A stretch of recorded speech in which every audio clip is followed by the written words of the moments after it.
Hey everyone, Radhe Radhe सभी को, जय माता दी। कैसे हैं आप सब? होप करती हूँ आप सब बहुत अच्छे होंगे। गाइज, आपको पता है कि शारदीय नवरात्रि शुरू होने वाले हैं और 3 अक्टूबर से शुरू होने वाले हैं और ये बहुत बड़ी पूजा होती है, 9 दिन की पूजा। तो देखिए, नवरात्रों में हम कलश की भी स्थापना करते हैं। तो आज की वीडियो में मैं यही शेयर करने वाली हूँ कि हम कलश की स्थापना कैसे करें। तो यहाँ पर मैं आपको एक कलश लेना है, चाहे स्टील का हो, तांबे का हो, पीतल का हो या मिट्टी का कलश हो। तो जो आपके पास उपलब्ध हो आप वो ले सकते हैं। यहाँ पर मैंने स्टील का कलश लिया है, उसको मैंने कंठ तक भर लिया है। इसमें मैंने गंगा जल डाला है और शुद्ध जल डाला है। और उसके बाद मैं यहाँ पर बना रही हूँ एक स्वास्तिक, क्योंकि स्वास्तिक शुभ का चिन्ह होता है। तो देखिए, स्वास्तिक बनाने के बाद आपको क्या करना है, आपको इस जल में 5 चीजें डालनी हैं। 5 चीज वो क्या है? देखिए, आप सुपारी, एक सिक्का और चावल, लौंग का जोड़ा और हल्दी की गांठ, ये चीजें आपको कलश के अंदर डालनी है। देखिए, ये 9 दिन की पूजा है, इसलिए ये सारी चीजें इसमें डालनी है। वरना अगर 1 दिन की कलश स्थापना होती है तो आप चावल और फूल डालकर भी कर सकते हैं। तो यहाँ पर मैंने कलश को भरकर तैयार कर दिया है। इसके बाद मैं क्या करूँगी, मैंने यहाँ पर 2 पान के पत्ते लिए हैं, डंडी वाले। आपको डंडी वाले ही पान के पत्ते लेने हैं, बिना डंडी का पान आपको नहीं लेना। और पत्ते एकदम साफ और शुद्ध होने चाहिए। तो इन्हें अच्छे से धो लें।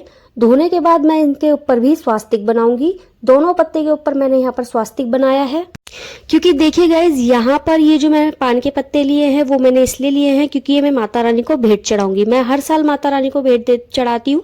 तो यहाँ पर जो ये पान के पत्ते हैं, अगर आप चाहें तो मीठा पान भी माँ को भेंट कर सकते हैं। तो ये पान के पत्ते मैं नारियल के ऊपर लगाकर कलश के ऊपर स्थापना करूंगी।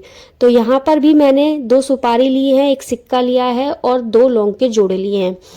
तो अगर आपकी इच्छा है तो आप इस तरह से कर सकते हैं, अगर नहीं तो आप खाली कलश की स्थापना नारियल के साथ कर सकते हैं। तो मैं हर साल ऐसा करती हूँ, इसलिए मैं इस बार भी इसी तरह से कर रही हूँ। तो यहाँ पर देखिए, मैंने यहाँ पर पान की भेंट तैयार कर ली है। अब इसके बाद मैं क्या करूँगी, मैं दोनों पान, मतलब पान का जो एक पत्ता है उसके ऊपर से दूसरे पान के पत्ते को कवर कर दूंगी, यानी कि ढक दूंगी। अब यहाँ पर ये भेंट तैयार हो चुकी है। इसके बाद नारियल लेना है। नारियल एकदम पानी वाला होना चाहिए, सूखा नारियल नहीं होना चाहिए। इसलिए आप नारियल को पहले ही देख कर लाएं, बजा कर लेकर आएं कि इसके अंदर पानी है या नहीं। अब नारियल के ऊपर भी एक स्वास्तिक का चिन्ह बना लेंगे। तो देखिए गाइज, ये सारी तैयारी कलश स्थापना करने से पहले ही करनी है, क्योंकि कलश जब स्थापित हो जाता है उसके बाद कलश को हिलाया नहीं जाता। तो सारी चीजें हमने पहले ही कर ली है। हमने स्वास्तिक भी बना लिया है कलश पर, कलश के कंठ पर मौली भी पहले ही बांध दी है। और हाँ गाइज, मैं एक चीज आपको और बता देती हूँ, कभी आप सोचें कि मैंने इसमें हल्दी की गांठ नहीं डाली, तो हल्दी की गांठ मेरे पास नहीं थी, इसलिए मैंने पिसी हुई हल्दी चुटकी से डाल दी है। तो देखिए, अगर हल्दी की गांठ आपके पास नहीं है तो आप पिसी हुई हल्दी भी कलश के अंदर डाल सकते हैं। अब यहाँ पर मैंने जो पान की भेंट तैयार करी थी वो मैंने कलश के ऊपर लपेट दी है और चुन्नी से मैंने कलश को अच्छे से कवर कर दिया है, यानी कि चुन्नी बांध दी है और चुन्नी के ऊपर भी मैंने मौली लपेट दी है, जिससे कि चुन्नी हिले नहीं, मतलब हटे नहीं। तो अब मैंने यहाँ पर, जहाँ पर आपको कलश की स्थापना करनी है वहाँ पर अष्टदल कमल बनाना है। अष्टदल कमल नहीं बना सकते आप तो आप चावल की ढेरी लगाकर नीचे उसके ऊपर भी कलश को स्थापित कर सकते हैं। और देखिएगा, इस कलश की जो स्थापना होती है वो माता रानी के सीधे हाथ की तरफ होती है, क्योंकि उल्टे हाथ की तरफ ज्वार की स्थापना करते हैं और सीधे हाथ की तरफ माता रानी का जो सीधा हाथ होता है, जिस तरफ शेर का मुख होता है, उस तरफ कलश की स्थापना होती है।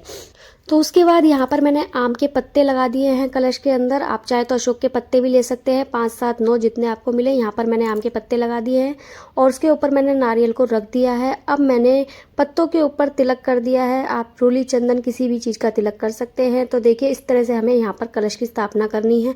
और कलश के जो ऊपर हम नारियल रखेंगे उसका मुख हमारी तरफ होना चाहिए, यानी कि पूजा करने वाले की तरफ होना चाहिए। तो इस तरह से हमारी कलश की स्थापना संपूर्ण हो चुकी। तो नवरात्रि में कलश की स्थापना बहुत शुभ होती है, तो इस बार आप भी नवरात्रि में कलश की स्थापना ज़रूर करें गाइज। और देखिए, आगे नवरात्रि की बहुत सारी वीडियो आने वाली हैं पूजा पाठ से जुड़ी हुई। तो मेरे चैनल को जरूर सब्सक्राइब करें, लाइक शेयर कमेंट जरूर करें। मिलती हूँ नेक्स्ट वीडियो में, तब तक के लिए राधे राधे।